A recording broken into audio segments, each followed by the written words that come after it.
So, why did Karadak have a red cheek? Did he see a demon on the roof? Or was it a seagull? Perhaps it was an oversized cat. And did he only just have the one drink? Find out. Here's vlog 5. Here we go.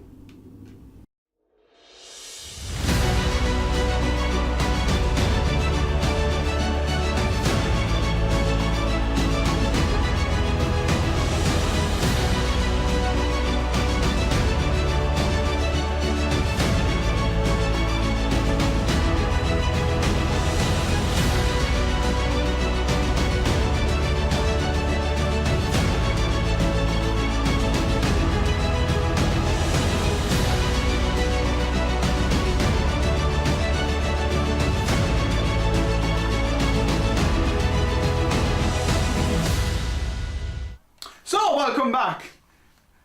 Talbot here. Karadak here. Who am I?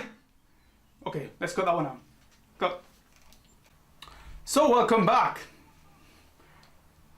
Karadak here. Karadak here. Talbot here. I'm really confused right now. Who am I? I don't need therapy at all, apparently. I'm perfectly normal. Let's cut this one out.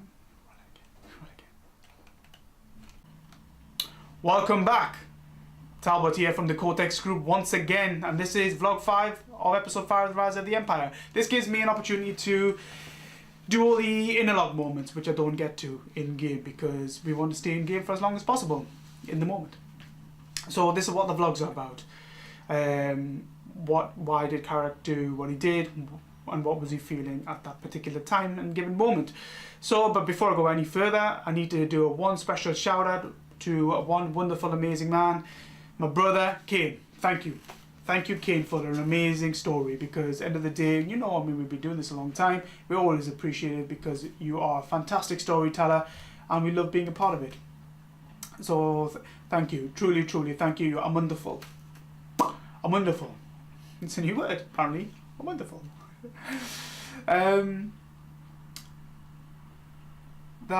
So Urban Dictionary, just want to throw that one out there. If you are listening and watching, and if a wonderful isn't there, get it in there, because it means both amazing and wonderful all at the same time. Okay, so Kane, you are wonderful, so thank you very much for allowing us to be part of our story. Let's bring it back. Let's bring it back. Get professional, man. Okay, so what did we witness? I mean, we're starting to see dynamics unfold. We're starting to see the dynamics between Omako and Karadak, between a master and a slave, how they work, how the Vakhtari work. I mean, Vakhtari by now, you should see that they have one purpose, and that is protect the Semnathai at all costs. They are the masters. So we cannot step out of line as a Vakhtari. We have to obey by the rules. Their rules are everything. I mean, their word is everything. They are, like I say, the word. They speak for the gods, and why won't they? It's been bred from day one for Karadak as a Vakhtari to obey his master. And when he steps out of line, and he has recently, to be fair, he's beginning to see and be reminded why he shouldn't step out the line, who the Semnathai are. And we do very early on in the episode, guys and girls, don't we? Because we get to see the power, the brutish power of the Semnathai. You know what? A mere wave of his hand, he uproots earth and destroys buildings, and he takes out 5 berserkers, Thuringians, just like that. You know, while Karadak didn't even get to. I mean, Karadak barely got his shield up, and he was all over. But he needed that reminder. I mean, even Karadak at that point was like, sheesh, woo, these guys, No, these guys are powerful, very powerful, very, very things to be feared. Okay, and this is a reminder to Karadak that, look, you've been really treading on thin ice, my friend. So you need to start obeying and listening, okay? And hence the red cheek, I guess, you know? I mean, he got a good clip around the lug, but he's used to it. Okay, that isn't, you know, some people think, oh my god, he slapped him, you know, how dare he? No, he's used to it. He's used to, from day, you know, he's a slave. He's used to being kicked around, beaten around, hit with sticks, you know, thrown in the mud, you know, the hard labour that comes along with being a slave. He did it. But look, let's face it, he's a Vakhtari. Vakhtari is better than being a regular slave, because you have some degree of respect. You are known, renowned, So you get that, I guess, fame. Although Kardak doesn't care about fame, he doesn't understand what fame or fortune is. He's basically carrying out orders and duties. So that's what. But right there in that moment when the Seventh Eye killed those Thuringians at a wave of his hands, yes, he was scared. Okay, he's fearless on the outside, but inside he can deduce and work out, hang on a minute, this is potentially going to cause me to die. So he is able to quickly establish and knows when to retreat for tactical reasons. So right there in that moment, he not only did he get a swift reminder of the great power of the Seventh Eye, he also got a reminder that he needs to get back in line and listen to his master's order when given, almost immediately.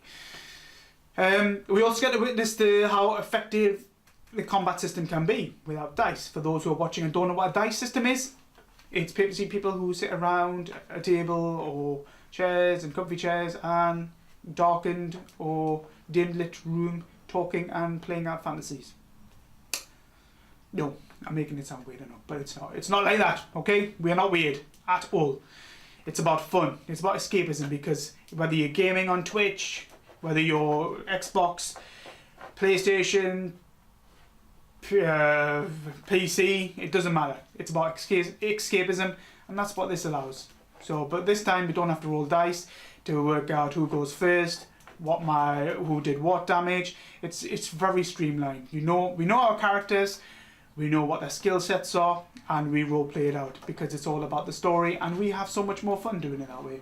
And as a viewer, hopefully you can join in on that fun too, because you're not having to watch us break away from the moment if you're in the moment just along with us, and have us throwing dice around the table, because I'm not good at throwing. I often lose a lot of dice. So in terms of kit wise, technical issues, were there any upon review I noticed there was some issues with the sound.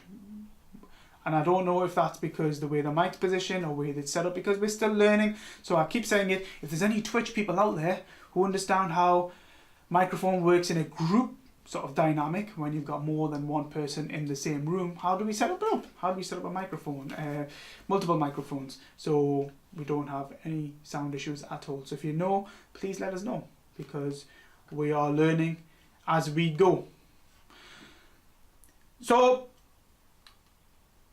back to the episode.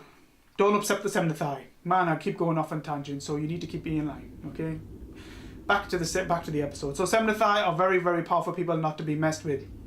And this is later emphasised, isn't it? When Erstat, he pins Kardak up against the wall and he almost crushes his armour without touching him, showing off almost his power and giving him a reminder that, hey, we're the Seventh Eye. You're just a mere slave.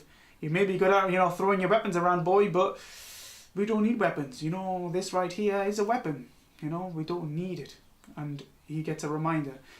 He almost chokes Kardak to the point where he can't breathe, and just reminds him that, look, don't step out of line. And again, Seventh Eyes for you, yeah? Very, very powerful, very scary people. But ways are scary people too, Kardak, the Vakhtari, they follow orders, and if that order means killing people who other people may seem innocent, he'll do it. And you witness that very early on. You get a soldier who just watches his family be decimated at the aftermath of the Seventh Eye power, because when he uprooted buildings, he took out innocent. There were people who got killed within that, and innocent people, but the Seventh Eye don't care, and neither did the Vakhtari, because they don't know any different. They do not know any different, because that's the way they're being brought up. And when the soldier, when he felt the soldier was, his master's life was being threatened, he took out the soldier very quickly, with a spear. He got a spear and he threw it without thought. What you've got to notice here is that may set Kardak apart from other Vakhtari is that he did offer a warning. He shouted a stern warning to the soldier to say, stop, stand down, kind of thing, but he didn't. So the Vakhtari Kardak acted upon, he carried out the action, saying, no, he didn't listen, he's still, my master's life is still at risk, at threat, and that was the end of him. So yeah, after which I do get Kardak does get a red cheek, because his master again isn't impressed at all, because my job was to protect him, to keep him safe, to ensure he's always felt safe, because he felt threatened, hence why he had to do what he did. And he said, Vakhtari, protect me. And you shouldn't have to say that. A Semnathai should never have to say, Vakhtari, protect me. The Vakhtari should already be there doing his job. And he fully deserved the slap. And for those of you who go, oh my God, he's getting beaten around here, shouted around because, look, I'm a slave. Kardak, not me, Kardak. Kardak is a slave. And that's what he's used to it from a very young age. So, was it a demon on the roof? Of course it was. It was not a seagull. It was not a cat. It was 100% a demon, right? And you can all vouch for me. Kardak was... Does Kardak think he's crazy? No. Because as long as the master believes him, and he genuinely believes that his master believes him, when he informed Ulmako that, look, this is what I saw, he said, look, I believe you. And that's all Kardak needs. He needs a reassurance from his master, and nothing else matters. But what he is struggling with, however, is the social dynamics that are unfolding here, and that is people whispering, murmuring things, like, almost making a mockery of the Vakhtari, and he's beginning to lash out a bit. When he went to see Ovid, he lashed out on the security guards, clearly, because I think he is very much out of his depth, and it's wonderful to see those dynamics unfold, because this is the beauty of the story. And I keep coming back to this beauty of the story because, look, because this is unscripted, what happens is that you learn as you go. And it makes it interesting for you, it makes it interesting for us, it makes it interesting for Kane, because Kane doesn't know how we're going to react to certain situations, and he evolves the story around us and our interactions. And I interact how I feel Kardak will interact. And I know exactly in my mind's eye that how Kardak's going to be, how I'm going to play him. But do I understand how each interaction is going to unfold? No, I don't. I just go with it. I go with the story, and that's what makes it so much more interesting. But yeah, ultimately, right now, he believes his master, he believes in his master, and I think at this point he needs to stay close to his master, because whenever his master asks him to venture out alone, he struggles massively. And I'm kind of Talbot here, playing Kardak, is a bit concerned, because I'm thinking if Ulmako keeps sending Kardak out on his own, he's going to do something really daft, and that's going to have some severe repercussions to the entire dynamics. I don't want to end up dead. But so yeah, well, let's see how this plays out, and that's it. That was episode 5, and it went. I mean, 2 and a bit hours goes so quick. It's almost like when you open a book and you read certain chapters and you get to really feel what the characters are feeling, the total raw emotion behind it. That's what we're getting here, and that's what I'm feeling, and that's hopefully what you're feeling too. And the story will only get better as it unfolds, because there's so much more yet to come, so much more. So what's going to happen in episode 6? I mean, will the remaining Thuringians be executed by Ulmako?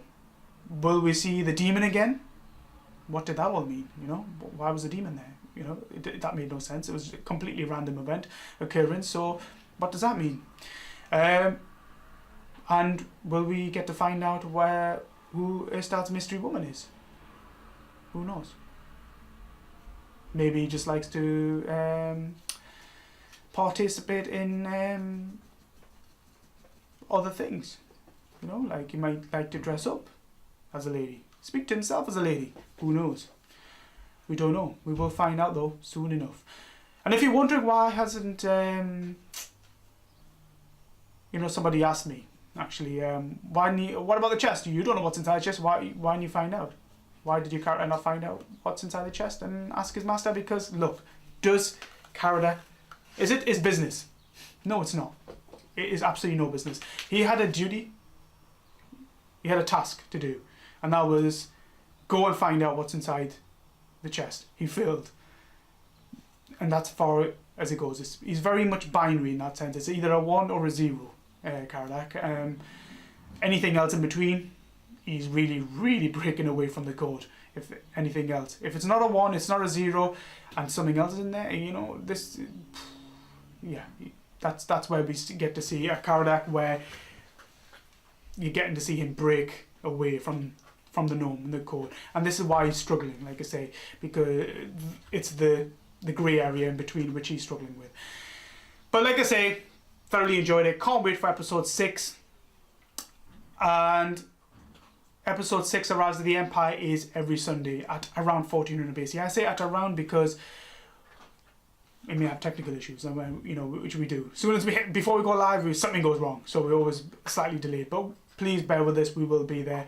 So you can find us on there. That's the address, twitch.tv/the Cortex Group, live every Sunday 1400 BST. Every Thursday or Friday midweekly, we will let you know. We will be doing Xbox.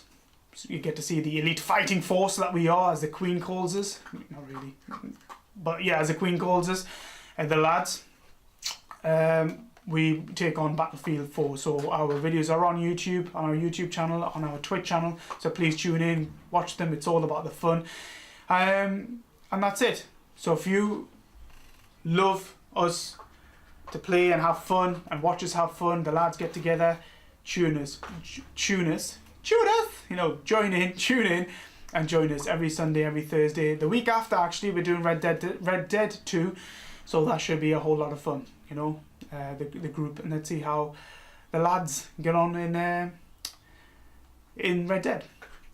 So I need to do shout outs, okay? A special shout out and thank yous and appreciation time. This is appreciation time. So thank you very much for, now I need to get these right. And I hope I get the names right. If I pronounce them wrong, please forgive me. But Vote for Woody, thank you. You can find this man right there, okay? That's his address. Absolutely, thank you very much, my brother, for your love and appreciation. Thank you. Ramnes, find him right there. Ramnes, thank you very much for your love and support.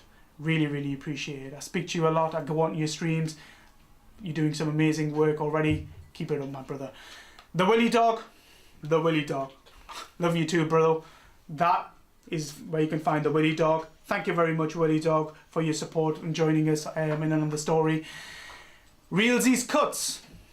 Thank you. You are awesome. You're an absolute star. Thank you. Realsy's Cuts, everybody. Find him there. Realsy's Cuts. Absolute amazing. Thank you again for your support. Lynchy Cod. You do some amazing stuff. I'm always on your streams. I'm dropping by. Thank you for dropping by and giving you and offering your support too. Okay. Thank you for the raids. Okay. Really, really, really appreciate it. Your support, honestly. And finally, Hartley88. Find Hartley88 right there. Give all of these people a follow because they are all wonderful people. Anyone else who was watching and lurking, fantastic. Thank you for your love and support because without it, none of this is possible. But please, I would say actively communicate, engage, because I can then shout out, I know who you are. Because if you're lurking, great. Some people do that. Some people just like, oh, I'll switch on, I'll support stream, which is also beautiful and fantastic. But I personally love to connect with people. And when I'm on your streams, I will make it known and say, hello, I'm here, Talbot here, sharing my love and support and appreciation because it's all about the family, it's all about the unity and growth. And honestly, without it, this wonderful community cannot grow and it cannot flourish. So let's keep it going. Let's keep it growing the right way by staying connected, okay? So look, this is it. Talbot signing out, vlog 5 over. Hope to see you in vlog 6. Over and out. Let's roll those credits. Thank you very much for tuning in. Thank you for listening. Talbot signing out. Ta-ta.